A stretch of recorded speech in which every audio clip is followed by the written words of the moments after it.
Mi nombre es Claudio y este es El Jardín Hermético.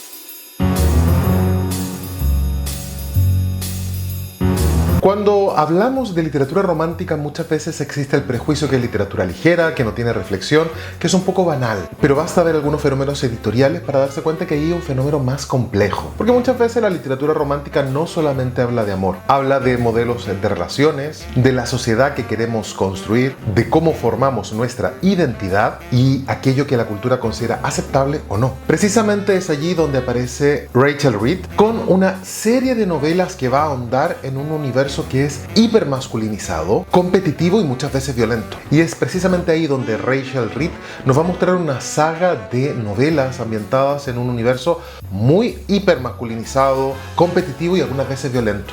El hockey sobre el hielo profesional norteamericano. Reed construye historias sobre el deseo, el amor, el erotismo, la salud mental y las formas en que uno puede vivir en un ambiente que constantemente ataca tu sensibilidad y tus formas de manifestar el amor. Hoy nos vamos a acercar a las 3 primeras novelas de Game Changer. Esta será la primera parte. Planeo cerca de septiembre-octubre hacer una segunda parte donde completaré la saga cuando estén todas las obras traducidas al español y hablaremos entonces de las 3 primeras novelas. Cambiaré el juego, donde el miedo a hacer pública una relación pesa mucho más que el afecto. Continuaremos con la obra más famosa, tal vez de la autora, Más que Rivales, una obra que tiene una adaptación estupenda. Y vamos a terminar este video con Pagar el Precio, una novela que habla de la salud mental y la libertad de ser quien uno es. Para cerrar este video haré una reflexión sobre el deseo, la masculinidad y los espacios tóxicos. Porque esta serie se hizo famosa, entre otras cosas, porque va a hablar de la sexualidad y el deseo masculino en la literatura de forma bastante gráfica. Pero ¿qué ocurre cuando el erotismo deja de ser solo una provocación y se transforma en una herramienta eficaz para narrar la intimidad, el afecto, el deseo y la experiencia humana? ¿Me acompañan? Rachel Reed es de mi quinta. Es del 2 de septiembre de 1980. Rachel Reed es de mi quinta. Es de... Métete la moto en el... Nace en Nueva Escocia, Canadá. Bajo otro nombre, Rachel Reed es su nombre, su seudónimo de escritora. Su nombre real es Rachel Wowen. Aunque ya desde el inicio de su carrera lo cambió por el seudónimo que todos conocemos porque consideraba que era más fácil la retención de este nombre, era más, pues esto, no vendible. La autora nace con una profunda relación con la cultura atlántica canadiense y se van a cristalizar en dos grandes pasiones: la literatura, por supuesto, y el hockey sobre hielo. Reid cuenta de que desde pequeña fue una gran aficionada al hockey sobre hielo y seguía las partidas y tal. Y esta relación que tiene tan especial, tan apasionada por el deporte, le sirve para también reflexionar sobre la masculinidad que representa este espacio. De la formación de la autora sabemos poco. En su propia página web dice que tiene 2 títulos universitarios aburridos.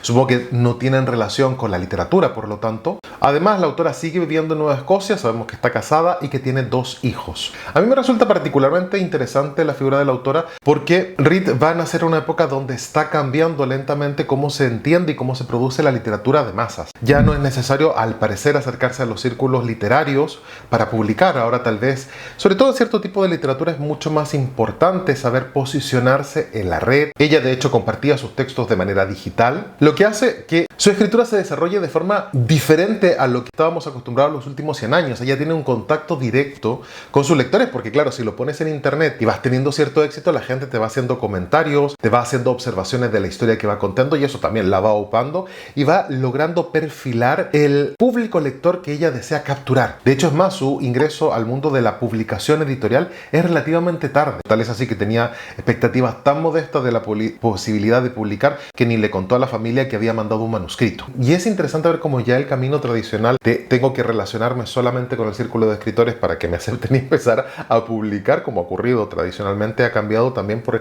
esa relación que tenemos con las redes, con la gente que se vuelve famosa a través de ciertas páginas, contando las historias que ellos quieren contar y capturando a un público lector interesado en este tipo de literatura. No estoy hablando ahora de la calidad, sino simplemente del cambio, ¿no? Hay figuras tradicionales de la literatura que han escrito obras para las masas y no pasa absolutamente nada. Aquí en España teníamos a la querida Corín Tellado, a la Bárbara Good en Estados Unidos, etc. No siempre ha habido antes la literatura de vaqueros o la literatura negra. Siempre ha existido esta literatura que en principio es secundario, solamente de evasión, pero que tiene miga. Además, el trabajo de Reed se va a insertar en un cambio del paradigma de cómo entendemos las relaciones LGTBQ+, porque hay un creciente interés del público lector de cómo se entiende tener esta realidad que hasta antes no existía. Con lo cual, como hay demanda, la autora con la obra que nos presenta viene y encaja perfectamente con lo que se está esperando leer. Gran parte del impulso que tiene su carrera literaria fue con la adaptación televisiva que hicieron, una serie estupenda.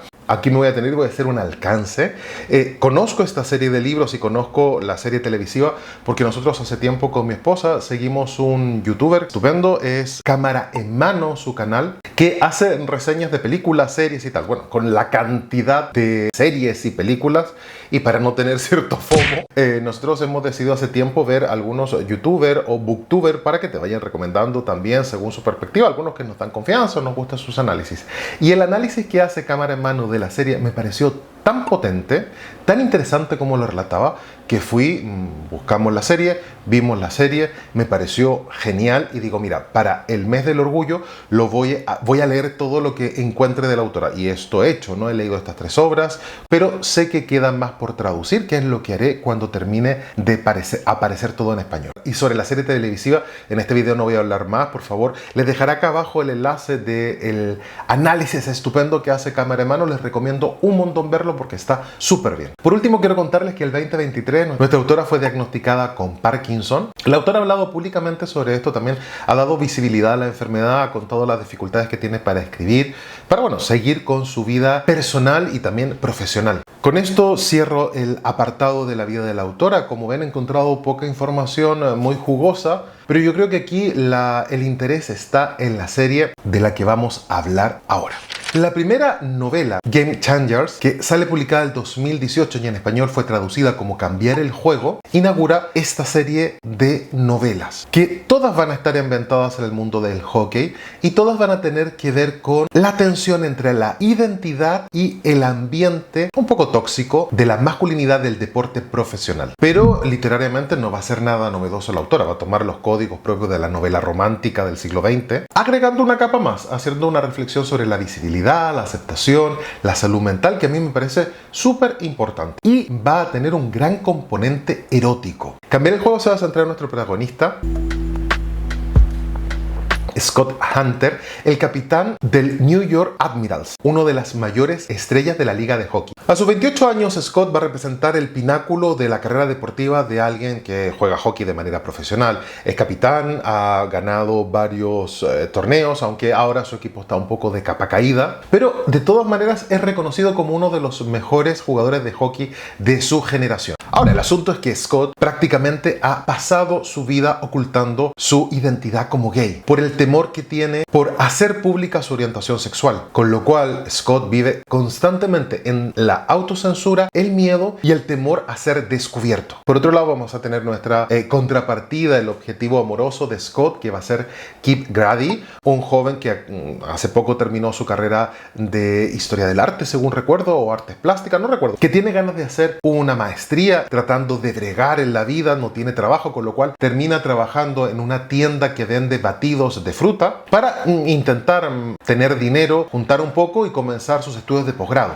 A diferencia de Scott, Kip vive su homosexualidad de manera súper natural, su círculo cercano lo sabe, su familia, tiene un grupo de amigos, aunque evidentemente carece de todo el glamour del mundo profesional y el dinero del mundo profesional deportivo. Él tiene una vida bastante tranquila. El encuentro se va a producir entre ellos dos de una manera bastante casual y bastante de película de día domingo, de esa que echan en la televisión y uno la ve medio dormido haciendo medio siesta en el otoño, en la primavera. Pues Scott va a correr, por supuesto, por las calles de New York, todo muy guapo, él todo muy deportivo, y pues le va a dar, pues yo qué sé, sed, y va a entrar a esta tienda de batidos y por supuesto va a encontrar a Kit, que de aburrimiento se está echando una micro siesta muy sentado con un libro, y él, evidentemente, Scott se va a encantilar con este chaval guapísimo que le pide pues un batido de arándanos. Y aquí pues va a ocurrir algo maravilloso. Él va a tomar su batido, todo muy bien, van a quedar los dos impactados. El Kip no sabe que Scott es un jugador de hockey, solamente lo encuentra un señor muy alto, muy guapo, muy estupendo.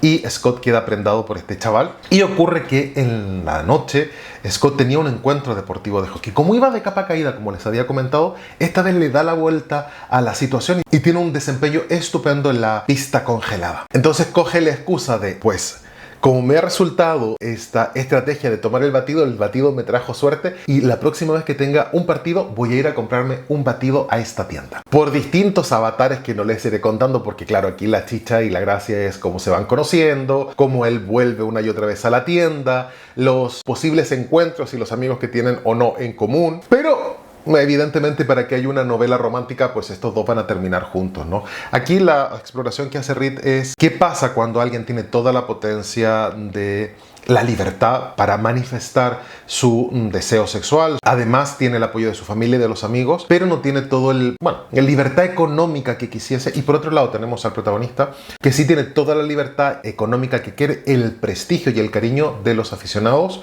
pero que no puede expresar su identidad porque tiene miedo a que lo rechacen o lo expulsen, o sea, el objeto de mofa y de burla del espacio de trabajo donde desarrolla su labor como jugador de hockey. Con lo cual, a medida que van pasando las páginas y se van desarrollando los distintos encuentros que de pronto tienen una gran carga homoerótica y que está muy bien llevado, Reed lo que hace es explorar las consecuencias psicológicas de la autocensura, de la ocultación, del miedo. Y la novela va a insistir que, y esto es lo que me gustó, no tiene tanto que ver con la homofobia externa, sino con la homofobia internalizada. Y con los años de silencio y aprendizaje de hay que llevar una máscara social y que la verdad debe permanecer oculta porque si no te pueden dañar. Aquí el punto más álgido es porque el equipo de Scott va a llegar a los playoffs. Entonces, claro, por un lado tiene una relación que es lo que le da la fuerza, la energía, la felicidad para jugar. De otra manera, la liga puede tener una gran racha de desarrollo un poco flojo. Además es un jugador mayor, tiene 28 años, ya está en las últimas, pobrecito mío.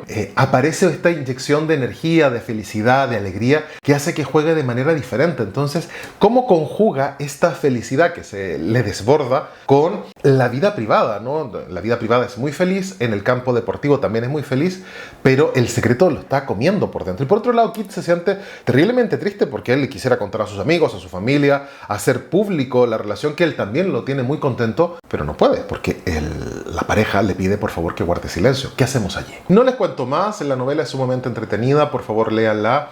Si están interesados en estos temas, ya les digo desde ya que tiene una gran carga sexual, muy bien traída, no me parece que sea demasiado. Y también les hago el spoiler que la novela por encima trata de esto, por debajo hay un gran tema que es cómo construyo mi identidad en instituciones que potencialmente me pueden dañar. De allí también el título, ¿no? De cambiar el juego. No solamente estamos cambiando el juego a nivel deportivo, sino también es una metáfora de cambiar el juego de la verdad, de cómo me enfrento a los aficionados, a mis compañeros de equipo y al mundo. Ahora hablemos de la novela que es la más famosa de la autora y que fue primero adaptada a la pantalla televisiva, a Más que Rivales, novela que aparece el 2019. Esta segunda entrega de Game Changers es también la que la crítica ha entendido como la mejor novela hasta ahora que ha publicado la autora, tanto de la complejidad emocional que presenta, de los quiebres temporales que presenta, cómo está construida la novela, también la que hasta donde yo he leído tiene la más alta carga erótica, pero que en ese erotismo va a haber un diálogo silencioso de cambio y de aceptación. Es decir, aunque al principio a mí me impactaba porque no estoy acostumbrado a una literatura erótica o homoerótica tan explícita, sí es cierto que en cada uno de los encuentros hay un cambio, hay una narrativa que se está desarrollando por detrás y cuando ves todas esas escenas sensuales o sexuales directamente, sí tiene sentido narrar. Aquí la historia va a girar en torno a dos protagonistas encantadores, los dos cada uno por unas características muy particulares. Primero vamos a tener a Shane Hollander, que es canadiense, disciplinado, ordenadito, él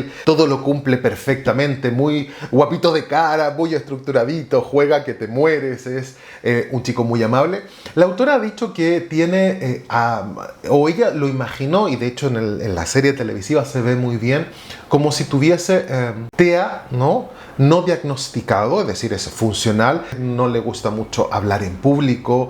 Hay pequeños detalles de la serie que se ve muy bien, cómo dobla la ropa, cómo tiene ciertas estereotipias en el movimiento, pero que va a resultar profundamente tierno, ¿no? Es un personaje tierno que no deja de ser competitivo y que también de pronto es bastante tóxico en la visión que tiene del juego. Pero por otro lado vamos a tener, y ahí el contraste, ¿no?, de la pareja dispareja, a Ilya Rosanov, un ruso grandote que es carismático, es provocador, es faltón algunas veces con los compañeros de hockey porque los quiere provocar para que vayan ahí molestos a jugar. Además tiene acento ruso, con lo cual de pronto le cuesta hablar, y apenas comienza la acción, alrededor del 2009, al final de la semana del All-Star Game de la liga, que Shane y Ilya tienen apenas 20 años, se conocen y de inmediato sienten una atracción mutua.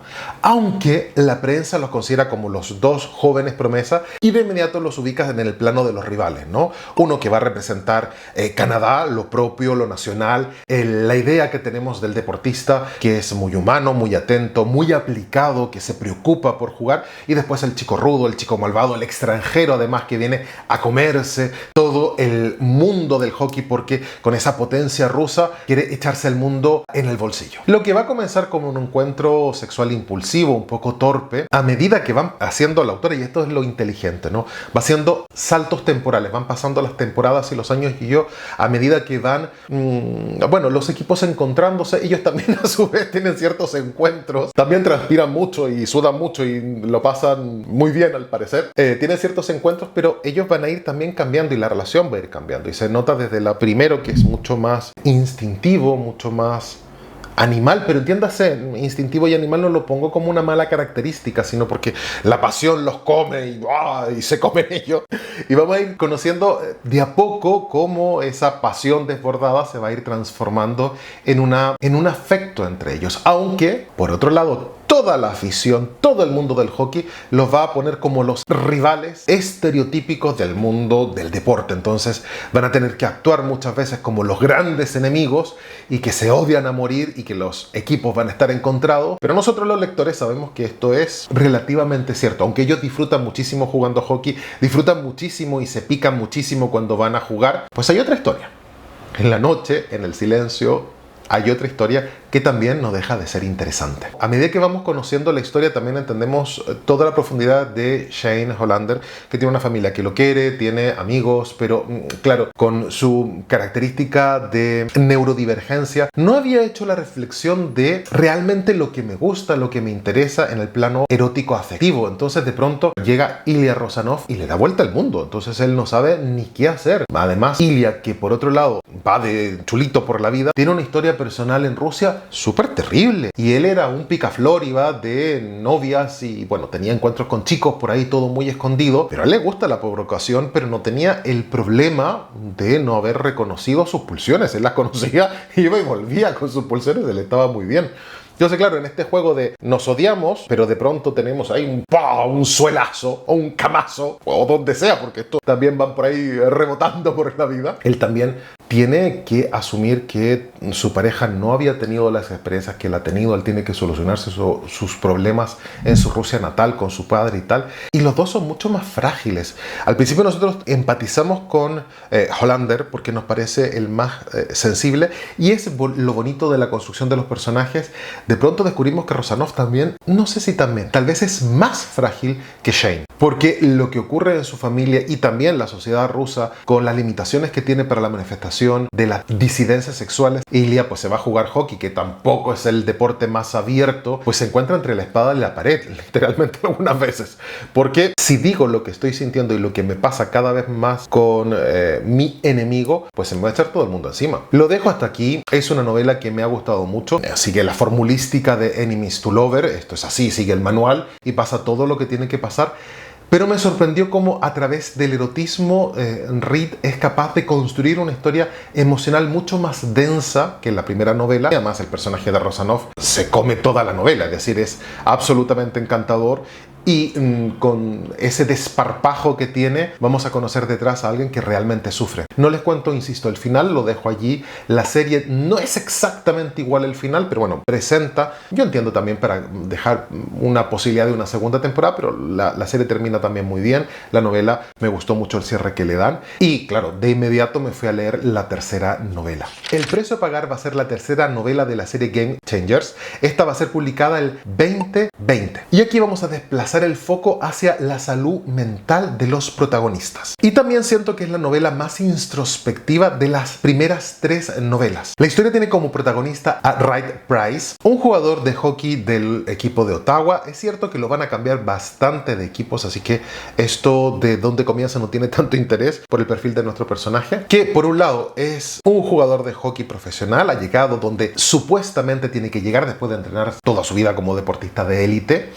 No es de los más queridos del mundo de la afición, si se conoce en el mundo deportivo, por supuesto, como todos los deportistas de élite, pero no es de los favoritos, no es de lo que acabamos de venir, ¿no? De Ilya y de Shane, que eran los favoritos de la prensa, ¿no? Y que especulaban con su vida privada y tal. Él está en una segunda o una tercera línea, va a tener además un cuerpo muy grande, el pelo largo, barbón, muy musculoso, porque su papel en el campo de hockey va a ser plantar cara a los que van a atacar a los jugadores de élite, ¿no? A los que van a marcar los tantos, con lo cual él va a estar allí como un muro de defensa cada vez que, por ejemplo, Rosanov dice alguna tontería para picar al equipo contrario. Su trabajo es defender que no le vaya a llegar un palo a Rosanov, le van a llegar a él y a ser posible devolverlo. Pero detrás de ese señor, que es un muro, es un gran oso gigante, un vikingo de pelo largo y muchos músculos, vamos a conocer un personaje que tiene una profunda ansiedad social que va a condicionar prácticamente todas las áreas de su vida. De hecho, la novela se va a centrar en todas las dificultades que tiene Ryan para vivir su cotidianidad. Tiene pavor a los vuelos de avión, anda siempre como con un fetiche con el primer tomo de Ana de las Tejas Verdes y lo lleva allí porque le tranquiliza, como él también es colorín, tiene el mismo color de pelo que Ana, pues tiene como este libro que le va a dar la paz. Se sienta muy tieso en el avión, cierra los ojos, aprieta los manillares del avión y trata de no pensar. Imagínense un señor muy grande, muy musculoso que está ahí todo constreñido por el miedo a volar, que no se esperaría de él, y además porque no le gusta hablar con los compañeros, constantemente lo van cambiando de equipo porque él va de malote, entonces no se puede quemar en un equipo y no pueden tener en ese equipo un elemento que constantemente va a buscar pues la gresca, ¿no? Entonces lo van cambiando, no se integra, no termina de integrarse con sus compañeros porque como tiene ansiedad social, esto de estar ahí todo el equipo pues celebrando, él siempre se repliega, habla poco, es muy silencioso y tiene todo un background de su homoerotismo que él no lo quiere confesar, y de hecho a él mismo le pasa que le cuesta incluso tocarse o darse placer porque como está empastillado, porque tiene una depresión del caballo, ya no tiene deseo erótico, la libido la tiene muy baja y él también se siente mal porque joder, es que es un chico joven que tiene todas las posibilidades de pasarlo bien con su sexualidad y tampoco le resulta, entonces es un señor que está bastante fastidiado. Por otro lado, su coprotagonista o el objeto de su deseo va a ser un chico todo lo contrario, ¿no? En esto Reed lo juega muy bien de poner estos dos extremos para buscar el equilibrio en la relación. Vamos a conocer a Fabián Salah, un chico que es músico, que es jovencito, delgado, muy andrógino, que le gusta mucho la creatividad, el arte, por supuesto la música, él toca, compone, canta y que evidentemente en su mundo vive la homosexualidad sin ningún tipo de tapujo, con mucha libertad, y es más, él frecuenta los espacios seguros del circuito gay con mucha tranquilidad porque es un señor guapo, jovencillo y que además es artista, con lo cual no tiene ningún problema en salir a bailar, en salir a los pubs o tener un concierto y la gente lo va a ver porque tiene una modesta fama. La relación va a comenzar, o no sé si va a comenzar, pero va a recomenzar, lo voy a dejar así, cuando por a veces motivo se encuentran en un centro comercial, no les contaré la circunstancia, y se reconocen y los dos quedan terriblemente rayados, es decir, yo a ti te conozco, y bueno, en realidad es yo a ti te conozco, yo a ti te conozco. Los dos se quedan muy turulatos cuando se ven porque ambos creen que, ya les contaré cómo, pero ambos creen que fueron invisibles o relativamente invisibles para el otro, y de hecho fue una sorpresa de hola, ¿te acuerdas de mí? Y el otro pues sí, por supuesto, ¿cómo no me voy a acordar? Sí, tuve todo un crash contigo cuando era joven. Resulta que la familia de Fabián Salah es de ascendencia libanesa, que son apasionados del hockey. Entonces cuando él era más joven y vivía con sus padres y sus hermanos, su casa todos los años recibía un jugador que iba a, entrenarse con el equipo de Nueva Escocia donde, entrenaban. Claro, esto a Fabián le parecía lo peor porque llegaban estos señores un poquito mayores que él, siempre muy cachas, muy deportistas, muy musculosos que iban a entrenar. Su familia le hacía todo tipo de barra. El hijo postizo que tenemos y el hijo de verdad pasaba desapercibido en su mundo un poco queer, siempre con intereses artísticos, siempre pensando en tocar el violín, componer música, muy aislado. A la familia le parecía esto de tocar música pues una cosa como un poco exótica y no le dan todo el amor y sobre todo la visibilidad. A Fabián no lo ven en la familia. La familia está interesada en el hockey y Fabián es el rarito que toca música, que se vaya por ahí a tocar. De hecho, varias veces cuenta un episodio un poco tristones donde él toca y la familia pues prefiere ir a ver un encuentro deportivo, ¿no? Entonces, dentro de los muchos chicos que van pasando por su casa, aparece Ryan, que se queda un año, como todos se quedan en la época escolar. Claro, hay un flechazo de ambos, pero eran muy pequeños, es decir, tenían 14, 15 años y no se dicen nada. Ellos al principio están los dos muy engrifados. Bueno, uno ya es muy tímido, el otro ya está muy engrifado y enojado porque vienen estos propios aquí a mi casa y me tengo que tirar con esta gente que además me dice pesadeces por cómo soy yo y que mi familia más me ignora porque le hace más fiesta a estos invitados. Y de pronto aparece Ryan, que es calladito, que es muy grandote, que es muy guapo, que es encantador, que no dice nada. De hecho, se van juntos al cole y vuelven, pero no se hablan, pero se acompañan. Pasan los años, cada uno sigue su carrera. Fabián se vuelve una microestrella de la música. De hecho, él es al conservatorio. Cuando llegó al conservatorio de música clásica, dijo, este no me espacio y me voy a salir porque ahí me siento incómodo. Yo quiero crear música a mi aire y no quiero que me enseñen el virtuosismo. Yo quiero ser feliz. Y claro, por otro lado tenemos a Ryan, que sí sigue todas las pautas de, bueno, yo me he entrenado tanto, lo suyo es que termine jugando hockey en las ligas profesionales. Entonces estoy aquí, aunque me sienta muy incómodo y aunque me utilicen solamente para ser el matón del equipo. A medida que se van conociendo, se van soltando. Además, Fabián tiene una paciencia increíble con Ryan. Ryan se atreve a hacer cosas que están muy fuera de su zona de confort. Y también eso es muy bonito, ¿no?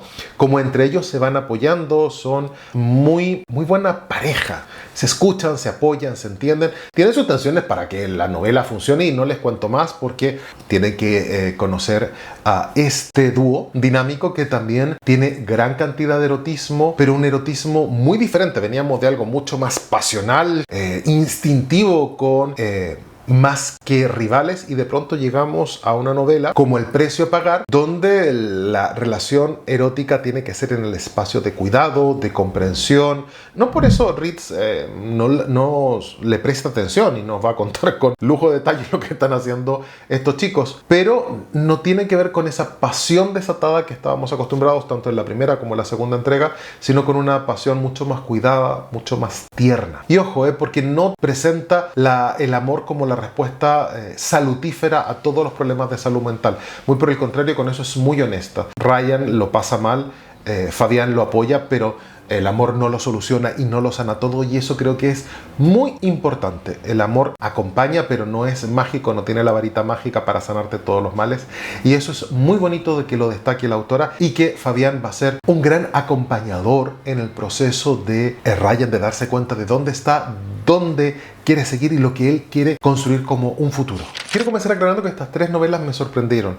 Soy un señor de 46 años, he leído mucho en mi vida, pero sinceramente no estaba acostumbrado a una literatura con tanto erotismo homosexual explícito. Y esto no es que me haga así como el señor mayor que se encuentra con esto, oh, Dios mío. Lo sabía, estaba allí en los mundos editoriales, pero como siempre han escuchado los que siguen mi canal, tiendo a los clásicos, y por abrir el canal y por ver un poco lo que se está cosiendo, pues me he puesto a leer más literatura contemporánea. Y aunque sabía que existía esta literatura spicy, pues muy bien que haya literatura spicy, quiero decir, ¿y a mí qué? ¿No? Entonces, cuando veo Cámara en mano, cuenta de que va la serie, le dimos una oportunidad, nos entretuvo mucho. Empiezo a leer la novela, empecé con la segunda, de hecho, ni siquiera yo digo, esto debe ser una tontera, voy a empezar con la segunda. Pues me gustó mucho, voy a leer la primera. Mira qué entretenido, ahora sí voy a la tercera. Claro, estaba un poco perplejo por la representación explícita de la sexualidad homoerótica, porque además tengo un prejuicio que viene de mi formación disciplinaria, es decir, en literatura siempre miramos, bueno, un poco así, la representación del erotismo en literatura. Son ciertas obras, muy poquitas, las que uno ha dicho en la academia, y bueno, ya, que esté en el canon de la literatura occidental, las vamos a dejar, aunque sean muy picaronas. En general, siempre se ha entendido que la literatura erótica de segunda o tercera fila, ¿no? La literatura pornográfica, que no es el caso, porque no es el caso de esta obra literaria, es de tercera o de cuarta fila. Pero sí es cierto que tiene una gran carga erótica. Entonces, ¿qué ¿Qué hacemos con una novela que es un bestseller, una literatura vendible, pero que va a comunicar con tantas personas, ¿no? Con un número tan alto de lectores? Yo no creo que los lectores sean todos tontos o que no tengan gustos literarios. Sí es cierto que los gustos van cambiando, que estamos en una época donde tal vez la calidad literaria ha dado más espacio a lo vendible, pero ¿cuándo no ha sido así? Es decir, claro, antes se publicaban menos libros de evasión, pero es que la gente antes leía menos. Es que estamos en una historia de la humanidad donde hay más gente que lee y se van a echar las manos en la cabeza. No, antes la gente leía más. ¿Quiénes leían más? ¿Quién tenía el dinero para comprar esos libros? ¿Qué libros iban a leer? ¿De dónde venía esa gente? Pues ahora hay mucha más gente que pues descarga los libros, los ve, los bichea un poco. La cantidad de centros comerciales o las grandes superficies que tiene libros da cuenta de ese boom editorial, y no siempre la literatura es de alta calidad. Bueno, no pasa nada, no todo el cine es de alta calidad y nadie se echa la mano a la cabeza, ni todas las series van a terminar con un Golden Globe, pero tampoco nadie se echa la mano a la cabeza. Se entiende que hay ciertas obras que sí son de alta calidad cinematográfica y otras que son, bueno, para pasar el rato y tampoco pasa nada. Pues aquí nos vamos a encontrar con una obra que considero que es para echar el rato, que es muy entretenida, pero que si rascas un poquito sí tiene algo más que decir, ¿no? No es solamente una cosa superficial. El gran componente diferente es lo explícito en lo erótico, que va a ser tal vez más atrayente en un primer minuto la obra, pero que si no está bien traído tampoco resulta. Es decir, eso cansa si no está bien hecho. Pues bueno, sí, muy bonito ya, pero cuénteme. Pero cuando está bien traído, está bien construido y aporta en la historia, pues uno se queda pegado leyendo allí qué está ocurriendo y por qué están haciendo lo que están haciendo, porque entre medio salen ciertas cosas que tú como lector entiendes que tienen que ver con el desarrollo del personaje. Y tampoco hay que ser muy preclaro para saber que el sexo o la sexualidad está en la literatura. Desde Cthulhu, desde Safo, o sea, quiero decir, desde el inicio de la literatura se ha representado el erotismo. Cthulhu tiene unos poemas de una fineza y de una elegancia que se lo publicara ahora sería digna de Bad Bunny. Lo dejo allí y si algún filólogo clásico me rebate, pues muy bien por él, porque él sabe más que yo. Pero que lo que yo he leído de pronto en algunas traducciones muy literales, el caballero este lo que dice. Y me parece muy bien que lo diga, no es que yo lo critique, me parece estupendo que desde Cthulhu se digan ese tipo de observaciones. Y también tiene Cthulhu cosas muy elevadas, tampoco yo me estoy riendo, porque sí, también se atreve a decir ese tipo de cosas, como Giovanni Boccaccio en el gran Decameron. El Decameron ha tenido muy mala fama mucho tiempo en la cultura occidental. Entonces, pues tampoco es nada nuevo, por favor. Pero, y es aquí lo interesante, tal vez los últimos 25, 40 años en la historia de la literatura, ha cambiado algo. Que la sexualidad hasta hace bastante poco tenía que ver con la dominación, el sometimiento, la conquista, y el objeto del deseo siempre estaba en desigualdad. Por lo que sea, estaba en desigualdad. De pronto en los últimos, pues eso, ¿no? 20, 30 años, se ha ampliado el horizonte, el objeto de deseo puede tener otras formas y además muchas veces ocurre que el objeto de deseo no está en desigualdad o la desigualdad no es estructural, y aquí lo que ocurre es que se construye un deseo y en esa construcción del deseo se reconoce al otro y por lo tanto me reconozco yo. También es muy bonito en esta obra literaria, sobre todo en Reed, que la sexualidad se va a conformar como uno de los puntos de apoyo donde la autora va a poder hacer que la obra narrativa camine. Es decir, en esas escenas de sexo no están metidas por force ahí para simplemente dejar contento al público lector, sino que las va a utilizar para hablar del cambio psicológico de los personajes, porque es un espacio de intimidad, porque es un espacio donde se comparten ciertas cosas, no solamente lo físico, sino también lo espiritual y lo emocional. Además, que Reed se meta en los espacios donde clásicamente la homosexualidad ha sido terriblemente castigada, que es en el deporte profesional, en un deporte hipermasculino como el hockey sobre hielo. Es como ir a meterse en el ejército o ir a meterse, bueno, en distintos espacios donde la homosexualidad es constantemente segregada, humillada, como si no existiese. Es decir, no tenemos jugadores de fútbol de las grandes ligas, muy importante ahora que está el Mundial de Fútbol del 2026. Hombre, mira que son equipos, mira que hay hombres metidos ahí jugando, mira que es un espacio también muy homoerótico, muchas veces en el juego, cómo lo representan, cómo festejan, pero allí hay una heterosexualidad normada, hegemónica, constante, y nadie va a salir de ningún armario, por lo menos que yo sepa, o que haya salido tan abiertamente. Según la estadística, allí pues debe haber gente que tiene pues otras pulsiones y no pasa absolutamente nada, pero no se dice. También además es muy bonito que se hable de la sexualidad de manera tranquila, entretenida, graciosa, lúdica. No todo puede ser Hairstopper, donde no hemos tirado un montón de volúmenes y varias temporadas de la serie donde los chicos se daban solamente besitos. Ya al final de la serie, cuando ya están mayorcitos, se atreven a más más que besitos, pero en principio eran besitos muy castos.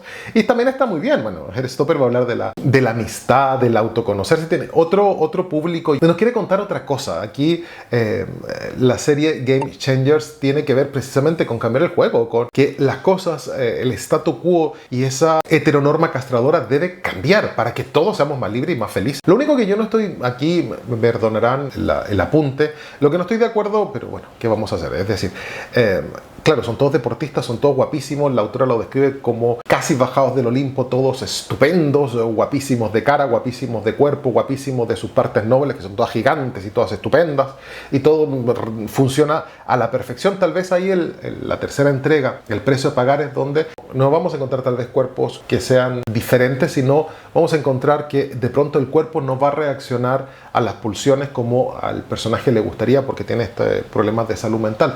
Pero de todas formas sí es cierto que vamos aquí a encontrar pues todo gente muy guapa y muy estupenda y con cuerpos hegemónicos porque son todos deportistas. Y el otro tema que me molestó un poco es que, claro, los jugadores de élite tienen mucho dinero.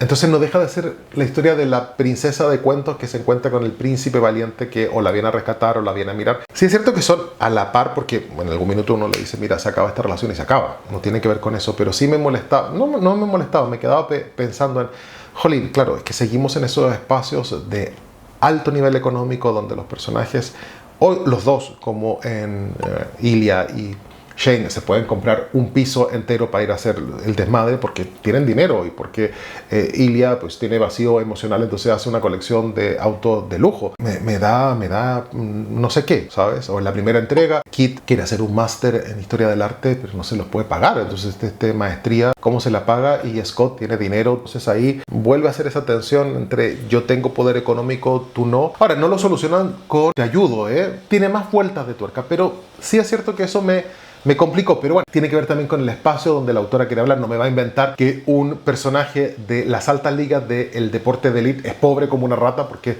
no sería coherente con la realidad. Y por último quiero decir que también me parece estupendo que el homoerotismo salga de ese espacio oscuro o de violencia o de alguna manera también representado con cierto puntito de morbo, de depravación o de algo, bueno, que es terrible, ¿no? Si no se normalice, se vuelva, pues eso, parte cotidiana de un ser holístico que también tiene pulsiones emocionales, sexuales, físicas y que, bueno, dentro de las cosas que hace es trabajar, pues comer, dormir y tener sexo y no pasa nada porque es parte de la experiencia humana. Rachel Reed no va a utilizar el hockey solamente como excusa para hablar de tíos guapísimos que tienen relaciones homoeróticas. Va a utilizar el deporte para investigar qué pasa con personas que viven en espacios que niegan sus expresiones de afectividad. Aquí nos vamos a encontrar con personajes que aman, desean, son vulnerables, tienen inseguridades y sobre todo tienen miedo, pero que muchas veces son suficientemente valientes para escuchar quiénes son y cambiar las cosas que necesitan para vivir la vida que ellos merecen. Cambiar el juego más que rivales y el precio a pagar, creo que son 3 novelas muy entretenidas, muy comerciales, sencillas, pero si les dan la oportunidad pueden ver allí obras que van a hablar de cuestiones universales, el deseo de ser vistos, el deseo de ver y el deseo de ser auténticos sin el temor del rechazo. Y la literatura lo ha sabido desde hace siglos. El erotismo no tiene por qué ser sinónimo de escándalo, ni de oscuridad, ni de transgresión permanente, sino es una manera de explorar la intimidad, la confianza y la psicología de los personajes. Y por último, recordemos que toda vida bien contada en literatura tiene dignidad literaria y merece ser leída y merece ser disfrutada. La próxima semana es la última que vamos a dedicar al mes del orgullo. Vamos a cerrar con una serie de novelas que espero que les guste y como toda la semana les digo, mi nombre es Claudio y este es El Jardín Hermético.